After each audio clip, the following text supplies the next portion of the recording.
여러분 안녕하십니까. 부동산학개론 한동균입니다.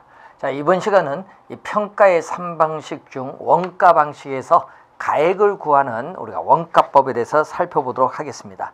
자, 294페이지에 또 장단점을 늘 항상 그 표는 확인을 좀 해두시기 바라면서, 자, 우선은 여러분 교재 297페이지, 자, 294페이지에 나오는 그 표 장단점은 각 방식 공부할 때 참고를 많이 하시기 바랍니다. 우선 297페이지에 원가 방식에서 이 가액을 구하는 원가법이 나오는데, 자, 원가법의 개념부터 볼까요? 이 대상 물건의 재조달 원가에 감가 수정을 하여 대상 물건의 가액을 산정하는 감정평가 방법을 원가법이라고 하죠. 또 2년 전에 또 개념 출제했었죠. 자, 재조달 원가. 자, 이 재조달 원가의 감가, 이 누계액 또는 감가 우리가 수정액이라고 하죠. 감가 누계액, 우리가 감가 수정액. 작년 시험에 수정액으로 또 출제했었죠. 감가 수정액이 감가 누계액입니다. 이걸 공제를 했더니 우리가 대상 물건의 가액인 적상가액, 또 여러분 가끔 복성가액으로 나온 것도 있죠. 적상가액을 구하는 것을 우리는 원가법입니다. 원가법의 개념이죠. 자, 그래서 이 대상 부동산의 가액은 감가상각된, 이게 바로 감가상각된 가치인데, 이 감가상각된 가치와 동일하다는 결의가 바로 원가법이다. 이렇게 보시면 되겠습니다. 자, 원가법에 있어서 우선은 2대 요소는 재조달 원가와 우리가 적상가액을 구하는 감가 수정 두 가지가 2대 요소죠. 자, 우선은 이 재조달 원가를 보게 되면은, 자, 이 원가라는 것은 비용입니다. 자, 여러분 원가는 영어에 이 코스트라는 영어 단어를 번역한 건데, 회계용으로서 원가, 경제용으로서 비용으로 번역하죠. 원가는 비용과 같은 말이다, 이렇게 생각하시면 되겠네요. 다시 조달하는 비용이다, 이런 얘기죠. 자, 재조달 원가 개념을 보면은 이 기준 시점에서 현존 물건을 재생산 또는 재취득을 한다고 상정한 경우에 소요되는 적정한 원가, 비용의 총액을 재조달 원가라고 합니다. 항상 이 기준 시점이죠. 예. 자, 여러분이 살고 있는 건물을 우리가 이 기준 시점에서 신규로 다시 조달하는 비용, 이게 바로 재조달 원가다, 이렇게 생각하시면 되겠네요. 기준 시점입니다. 시험 문제는요, 신축 시점으로 많이 출제를 하고 있다. 신축 시점이 아니라 기준 시점이다. 그래서 이 기준 시점 여러분이 꼭 기억을 해 두셔야 되겠죠. 자, 재조달 원가에 있어서의 이 종류를 보게 되면은, 자, 이 재조달 원가는 이 재생산 원가를 우리가 복제 원가라고 하죠. 자, 재생산 원가, 재생산 비용이죠. 재생산 원가, 재생산 비용. 또 대체 원가, 대체 비용, 같은 말이죠. 대체 원가, 대체 비용 같은 말, 대치 원가라고도 합니다. 자, 우선은 신축 건물, 이 신축 건물에 이 적용하는 것이 합리적인 게 재생산 원가고, 또 낡고 노후화된 오래된 건물에 적용하는 것이 합리적인 게 대체 원가입니다. 자, 그러면 재생산 원가라는 것은, 자, 우리가 동일한 원자재, 동일한 설계와 공법, 또는 우리가 동일한 구조로 똑같은 건물을 신규로 다시 조달하는 비용이 재생산 원가입니다. 그래서 우리가 물리적으로 동일한 부동산을 신규로 우리가 다시 조달하는 비용이 재생산 원가죠. 그래서 감가가 별로 없는 신축 건물에 적용하는 것이 합리적인 게 바로 재생산 원가입니다. 그런데 건물이 오래됐다, 60년 정도 됐으면요, 그 60년 동안 건축 자재의 변화, 그리고 건축 기술의 발달로 인해서 재생산 원가로 구하기가 어렵습니다. 이때는 대체 원가로 구해야 되겠죠. 대상 부동산과 동등한 효용을 가진 부동산을 신규로 다시 조달하는 데 드는 비용입니다. 효용 측면에서의 원가다. 효용 측면에서의 원가 개념이 대체 원가의 개념이다. 효용 측면. 자, 여러분이 오래된 건물을 최신의 원자재, 최신의 설계 공법, 최신의 디자인을 가진 현대적 감각에 맞는 건물로 조달하는데 기능적으로 뒤떨어진 부분을 다 반영을 했습니다. 그렇기 때문에 이 기능적 감가에 따르는 부동산 가치의 손실을 대체 원가는 내포하고 있기 때문에 기능적 감가를 해서는 안 됩니다. 기능적 감가를 하게 되면은 이중 감가가 됩니다.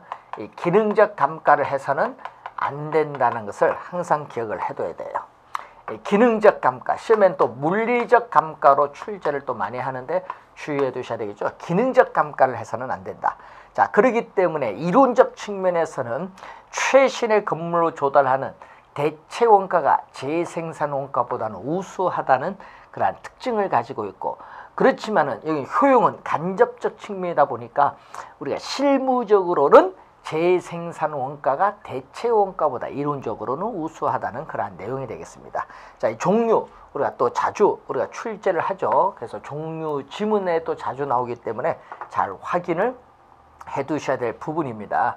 자, 그리고 재조달 원가, 이 산정 구하는 기준이 나오죠. 자, 구하는 기준에 있어서 이 건물에 있어서의 재조달 원가는 어떻게 구하느냐. 자, 건물인 경우는 자기가 직접 건설을 했던, 자기가 직접 건설했던, 도급 건설을 하든 자가 건설이든 도급 건설이든 도급 우리가 건설을 기준합니다. 그래서 도급 우리가 가격주의를 채택합니다. 자, 도급 가격주의를 채택하고 있다는 것은 결국은 도급 건설을 기준한다. 자가 건설이든 우리가 도급 건설이든 도급 건설을 기준해서 구한다, 이런 얘기겠죠. 그러니까 자기 건설, 자가 건설일 경우에는 도급에 준하여 재조달 원가를 구하면 되는데 이 표준적인 건설비가 나오죠. 자, 이 표준적 건설비에는 우리가 원자재 비용, 노동 비용 같은 직접 공사에 들어가는 비용이고, 뭐 보관, 뭐 하역 따르는 이 간접 또 공사에 들어가는 비용도 있겠고, 자, 그리고 또 이 도급 우리가 가격주의 채택, 도급 건설을 기준했기 때문에 개발업자인 수급인의 적정한 이윤, 적정한 이윤, 개발 이윤이 포함이 되겠고, 자, 여기에 대해서 우리는 도급인이 부담을 해야 될 이 발주자, 자, 이 발주자인 우리가 도급인이 부담을 해야 될 통상적 부대 비용, 등기 비용, 세금 및 공과금, 이자 비용 뭐 이런 거죠. 이 통상적인 부대 비용을 더해줌으로써 우리는 구하는데, 작년 시험에 이 수식을 이용한 계산 문제 또 출제를 했습니다. 자, 여러분 건물의 재조달 원가 정도는 잘 기억을 해 두셔야 될 부분이 되겠습니다. 자, 그리고 우리가 토지인 경우는 어떻게 되죠? 토지. 자, 이 토지에 근데 지금 재생산이 불가능한 토지는 적용하기가 어렵죠. 자, 재생산이 어려운 토지는 적용하기 어려운데, 여기서의 토지는 재생산이 가능한 조성지, 매립지를 얘기합니다. 자, 그럼 조성지, 우리가 매립지에서의 재조달 원가는 바로 자연적인 있는 그대로인 토지인 이 소지에 있어서의 취득 가격에 대해서 우리가 당해 기간 동안 조성 매립하는 데 소요되는 우리가 표준적 건설 비용에다가 통상적 부대 비용을 더해줌으로써 토지의 재조달 원가를 구할 수 있다. 이렇게 우리가 생각을 하시면 되겠습니다. 토지의 우리가 재조달 원가인데, 하여튼 뭐가 중요하죠? 우리는 이 건물이 중요하다는 걸 항상 염두에 두셔야 됩니다. 작년에 또 출제를 했었죠, 계산 문제로서. 자, 그리고 재조달 원가 산정 방법, 구하는 방법이죠. 자, 산정이란 건 구한다는 얘기죠. 구하는 방법으로서는 대상 물건으로부터 직접 구하는 방법이 있고, 또 우리가 사례를 수집해서 간접 구하는 방법인데, 두 개가 우리는 병용이 가능하다. 자, 이 직접법에서 비용 하나하나를 다 대서 구하는 총가격 적산법, 건물을 주요 구조부로 나눠서 구하는 부분별 단가 적용법, 자, 그리고 또 뭐가 있죠? 단위비교법 있죠. 여러분, 직접법 관련해서 이 단위비교법이 실무적으로 많이 활용되기 때문에 이 시험 지문에 가끔 나오죠. 단위비교법은 제조달 원가 구하는 방법인데, 제곱미터 얼마냐, 세제곱미터 등 얼마냐, 이 총량적 지표를 가지고 구하는 방법이 단위비교법입니다. 실무적으로 우리가 많이 활용하고 있고 이해하기도 쉽기 때문에 많이 쓰고 있다, 이렇게 생각을 하시면 되겠습니다. 자, 제조달 원가 구하는 방법, 직접법, 간접법인데 두 개는 병용이 가능하다는 것 정도 기억을 해두시면 되겠네요.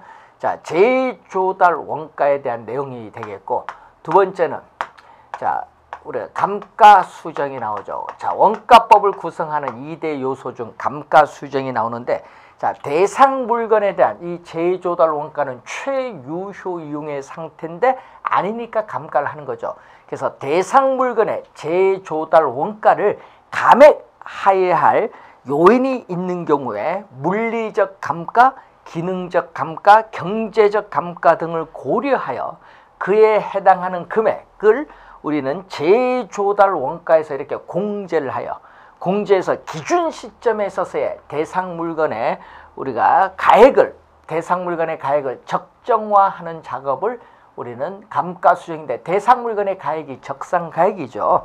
자, 적정화하는 작업을 감가수정이라고 합니다. 그래서 감가수정과 관련해서 여러분이 올해 출제가 예상되는 부분이겠죠. 그래서 또 잘 이 감가수정에 대해서 잘 또 정리를 또 여러분 해두셔야 될 부분. 자, 감가수정 확인을 해둬야 되겠네요.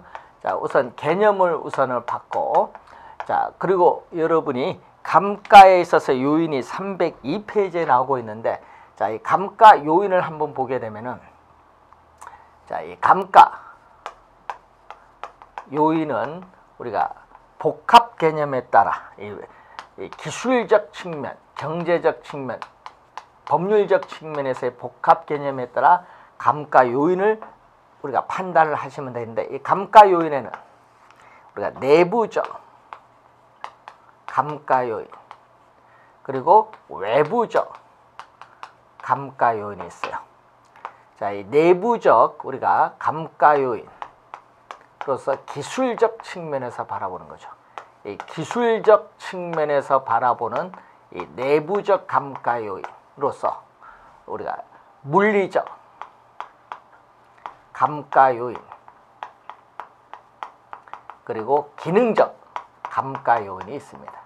자, 이 외부적 감가 요인으로서 우리가 대표적인 게 바로 이 경제적 감가 요인인데, 또 학자에 따라서는 여기다가 뭐를 또 첨가시키기도 하죠.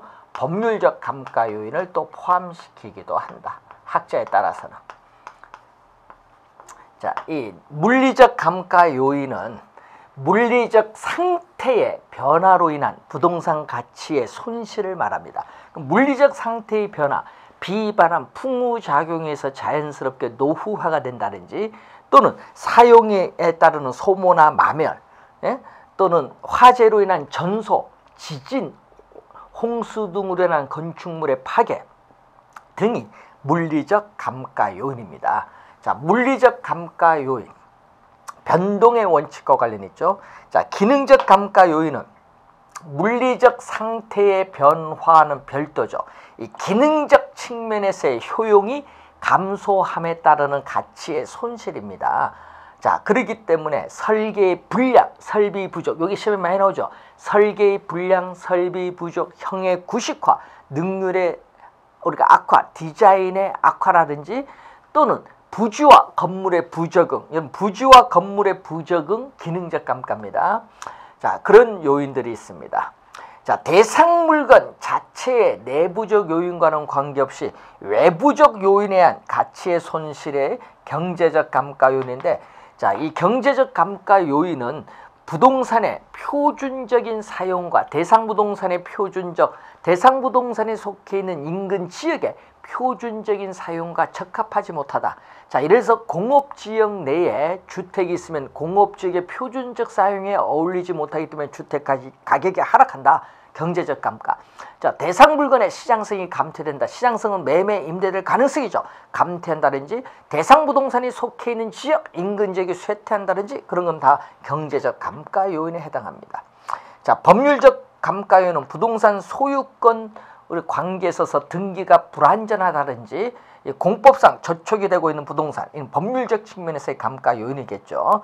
자, 이한 감가 요인 우리가 복합 개념에서 판단하고 있다. 기능적 감가 요인은 균형의 원칙과 관련있고 경제적 감가 요인은 적합의 원칙과 관련인데 특히 시험 지문에는 이 기능적 경제적이 가끔 우리가 출제를 하기 때문에 확인을 좀 해두셔야 되겠고, 자, 이 301페이지 보시면은 우리가 뭐가 나오죠? 감가, 우리가 평가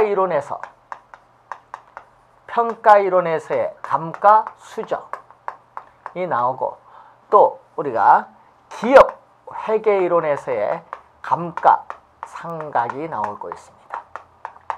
자, 우선은 목적이 어떻게 되냐? 자, 이 목적을 보면은 감가 수정이라는 것은 기준 시점 현재에 있어서의 대상 물건의 가액, 적상가액을 구하는 것을 목적으로 하지만 감가상각은 회계기간 1년 동안에 있어서의 우리가 손익계산, 비용 배분 시에 있어서 우리는 투자한 자본의 안전한 회수와 유지를 목적으로 합니다. 자, 기준, 뭐를 기준으로 하느냐? 자, 이 기준이 또 시험에 자주 나오죠. 우리 감가수정은 재조달 원가를 기준하고, 이 감가상각은 취득가격, 취득원가를 기준으로 하죠. 자, 그리고 감가수정은 뭐를 기준하냐면 경제적 내용연수. 자, 이 경제적 우리가 내용연수를 기준합니다. 이 물리적 내용연수가 아니라는 거 주의해 두시고, 이 경제적 내용연수를 기준해서 장래 우리가 보존연수 또는 장존 내용연수를 뭐한다? 중시를 해요. 그렇지만은 우리가 감가상각은 우리가 법에 정해진 내용연수, 법적 내용연수를 우리가 기준해주고, 우리가 경과연수, 자, 신축하고 몇 년 경과되느냐, 이 경과연수를 우리가 중시를 하겠죠. 자, 관찰감가법. 자, 감정평가사가 직접 관찰해서 감가 요인에 직접 관찰해서 감가 요인 구하거나 감가액에 반영하는 방법인데, 어떻게 돼요? 관찰감가법 인정하고 있는 것은 우리가 감가수정, 인정하고 있지 않다. 이것은 감가상각입니다. 관찰감가법. 자, 그리고 우리가 또 적용 대상 어디 적용하느냐? 자, 적용 대상을 보면은 감가수정은 어디에?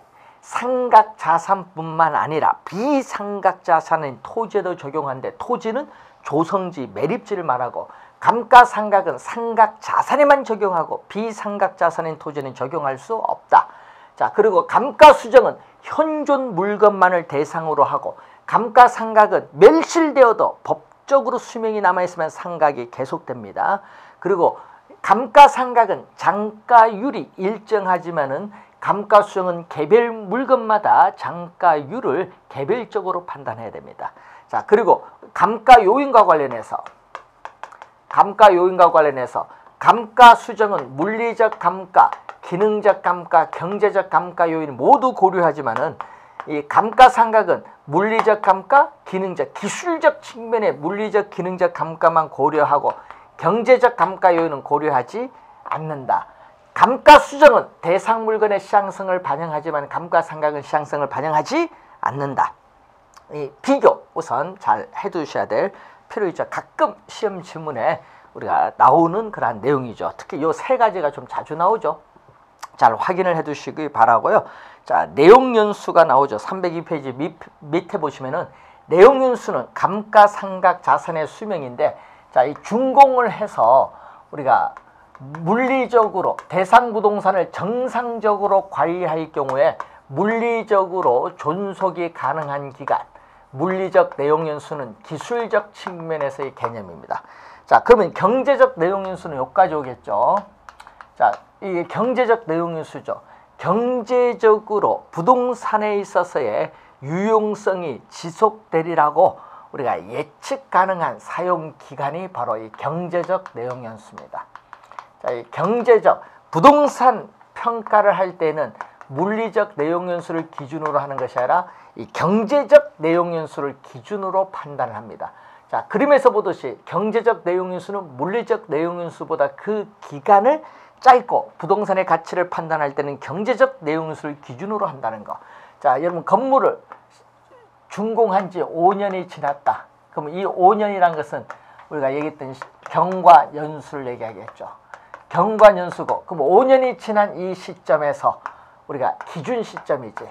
내 건물의 가치가 얼마냐? 그러면 이 기준 시점에서부터 이 경제적 내용연수가 끝날 때까지 이 기간을 우리는 경제적, 빼도 관계없죠. 경제적, 남아있는 잔존 내용연수다. 또는 장래 보존연수죠. 경제적 내용연수 끝나도 물리적으로 수명이 남아있기 때문에 뭐가 존재하죠? 잔존, 우리가 가격이 있다는 것을 또 염두에 두시면 되겠습니다. 자, 그래서 또 여러분 가끔 문제 풀 때 장가율이라는 용어가 나오는데, 장가율 또는 잔존 가치율이라고 하죠. 자, 이것은 재조달 원가. 자, 재조달 원가에서 우리 잔존 가격이 차지하는 비율을 장가율, 잔존 가치율이다. 이렇게 우리가 계산할 때 이것을 이용해서 좀 활용을 좀 해 두셔야 되겠습니다. 자, 부동산은 개별성을 가지고 있기 때문에 부동산에 있어서의 이제 계량이라든지 이러면 이용 상태 등에 따라서 감가도 개별적으로 나타납니다. 자, 그렇기 때문에 유효 경과연수라든지 잔존 내용연수를 고려해서 우리는 내용연수를 조정할 필요성이 나타난다. 뭐 그런 것도 기억을 좀 해두시기 바라고요. 자, 303페이지에 감가 수정 방법이 나오죠. 자, 이 감가 수정 방법, 우리가 요즘 계속 23회 시험에도 출제하고 작년 또 여기서 계산 문제가 출제했었죠. 자, 이 감가 수정 방법. 자, 여러분 교재 거기에 303페이지 중간에 제 15조가 나오죠. 자, 1항.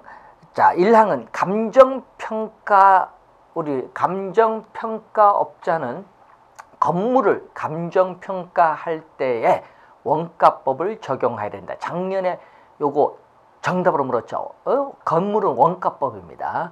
그래서 작년에는 거래사례 비교법으로 출제했죠. 주의해 두셔야 되겠고, 2항 볼까요?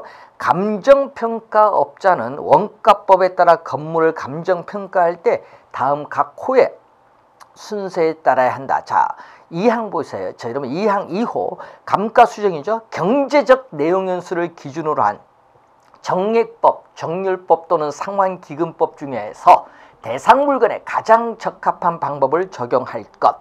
이 경우 물리적, 기능적, 경제적 감가율을 고려하여 관찰 감가 등으로 조정하거나 다른 방법에 따라 감가 수정할 수 있다. 이런 얘기죠. 그러면은 이 감가 수정 방법은 대상 물건으로부터 직접 구하는 방법이 직접법이고, 직접 못 구하면은 우리가 간접법, 사례를 수집해서 뭐 구하는 간접법이 있어요.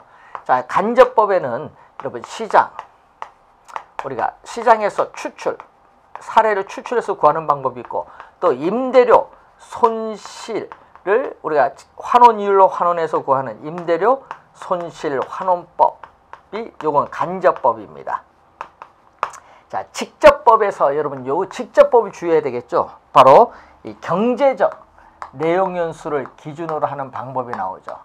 자, 이 경제적 우리가 내용연수를 우리가 기준으로 하는 방법이 나옵니다. 이 경제적 내용연수법에는 뭐가 있죠? 이 정액법, 그리고 정률법, 이 상환 기금법이 있는데, 이 대상 물건에 따라 가장 적합한 방법을 적용하는데, 건물, 구축물 등의 평가는 정액법, 이 기계, 기구 등의 장치 등의 동사는 정률법, 상환기금법은 광산 등에 적용을 하겠죠. 자, 그러면 또 아까 관찰, 감가 등으로 또 우리가 조정하거나 관찰 감가법 다른 방법에 의해서 감가 수정할 수 있죠. 다른 방법에 따라 감가 수정할 수 있는데 다른 방법은 이 분해법 또는 이 내구성 분해 방식이 있습니다. 자, 시험 문제 23회 시험에는 이 개념을 물었죠. 그리고 작년 25회 시험에 정액법의 계산 문제를 또 출제했어요. 이제 우리 부동산 배우니까 당연히 건물 요걸 출제하겠죠. 그래서 이 정액법은 정액은 일정한 금액입니다. 대상 물건의 가치가 매년 일정한 금액씩 감가된다는 전제하에 구하는 방법을 정액법인데 그래서 매년의 감가액이 일정하다라는 거죠. 자, 매년의 감가액이 일정한 겁니다. 이는 감가액이 일정하다. 자, 예를 들어 볼까요? 자, 예를 들어서 우리가 건물에 있어서 자, 예를 들어 보겠습니다.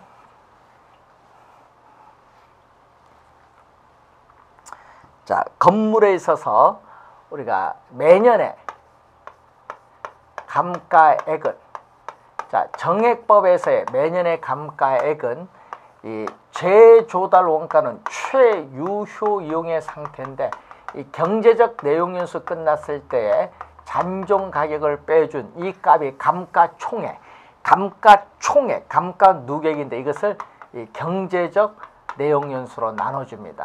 자, 예를 들어서 이 재조달 원가가 2억 원인데 잔존 가격이 2천만 원이다. 그럼 1억 8천만 원을 경제적 내용연수 50년이라 하면은 50년으로 나눠주면 얼마?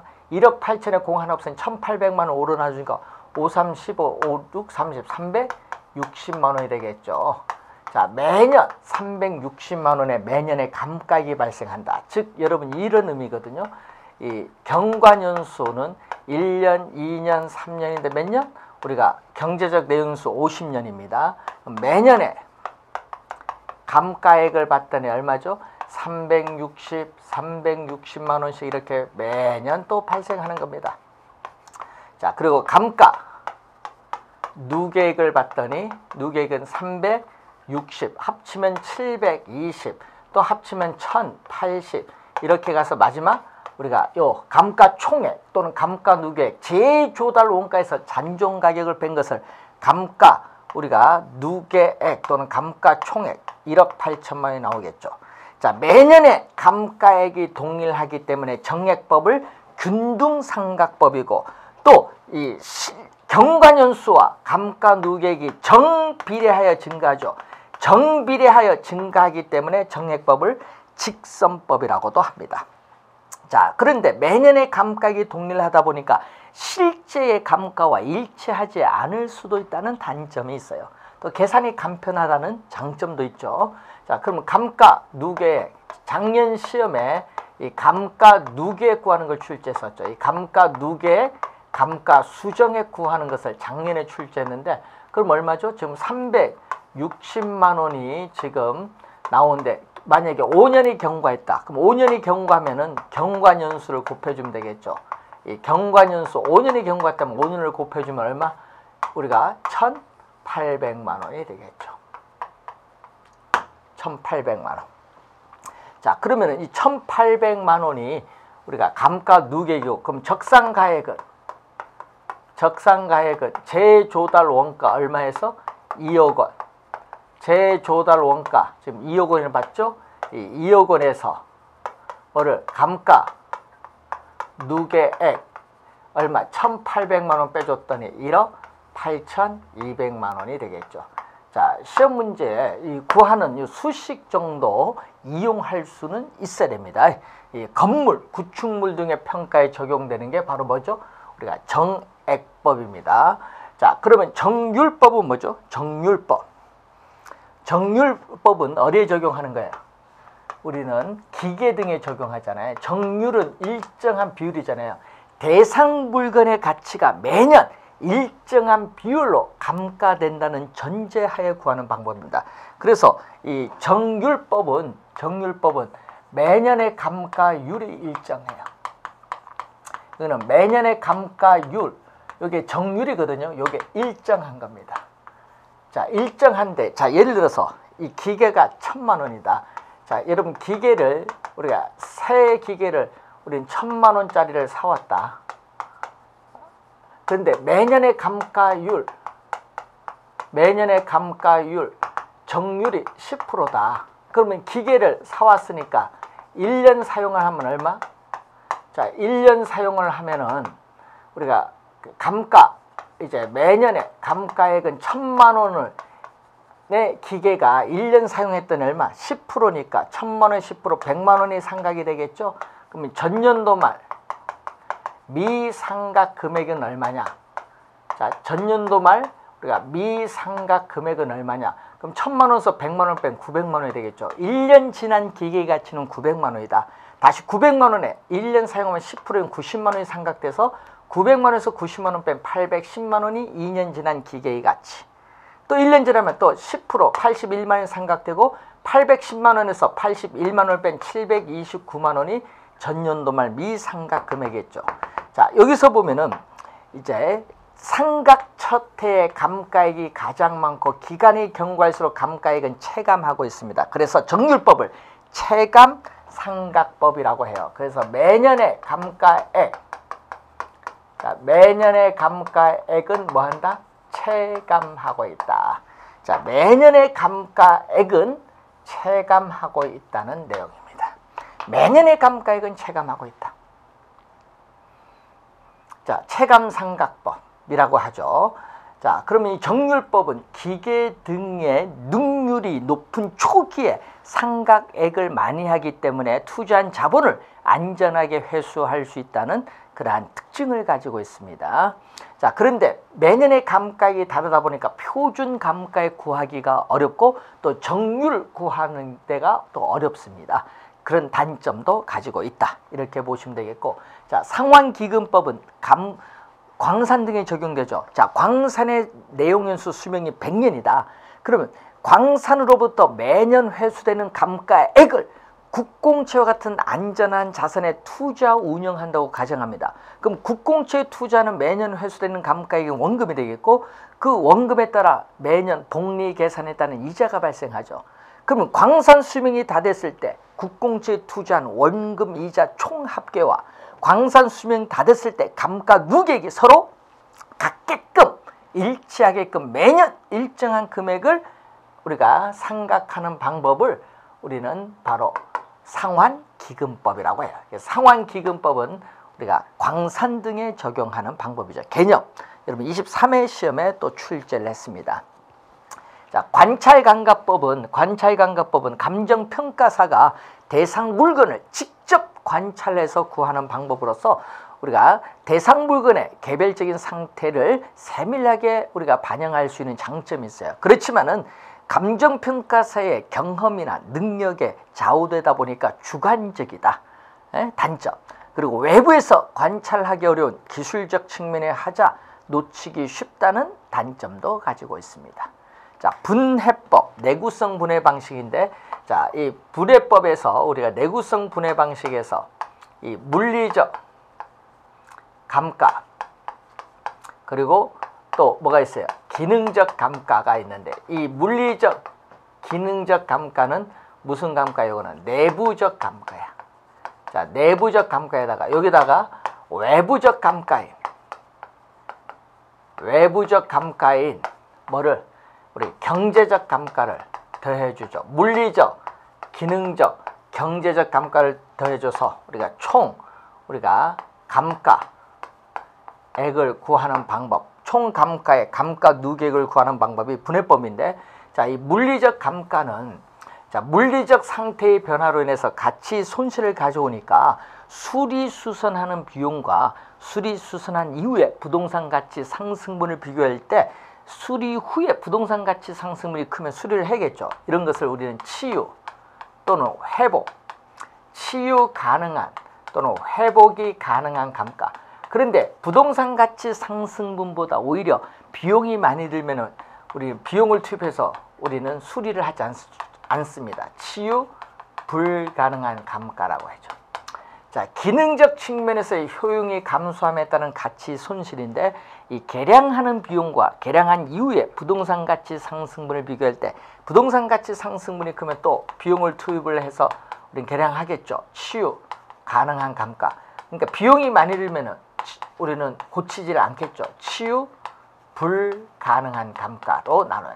이렇게 내부적 감가인 물리적 감가, 기능적 감가는 치유 가능, 불가능한 감가로 이렇게 세분화되는데, 이 경제적 감가는 대상 물건 자체의 내부적 요인과는 관계없이 외부적 요인에 의해서 발생하는 감가이기 때문에 이 경제적 감가는 치유 자체가 불가능한 감가다. 꼭 기억했죠. 치유 자체가 불가능한 감가다. 이것을 다 더해줘서 구한 총 감가의 감가 누계액을 구하는 방법을 분해법, 내구성 분해 방식이라고 합니다. 자, 이렇게 해서 여러분 원가 방식에서의 원가법 우리가 공부를 하셨는데, 자, 여러분 특히 중요한 거는 감가 수정이 우리가 올해 출제될 수 있다라는 거, 여러분이 잘 다시 한번 감가 수정에 관련해서 감가 요인, 또 우리가 감가 수정 방법, 감가 수정과 감가상각 비교하는 표 잘 기억을 좀 해두시기 바랍니다. 자, 다음 시간에는 적산법, 거래사례 비교법에 대해서 살펴보도록 하겠습니다. 수고 많으셨습니다.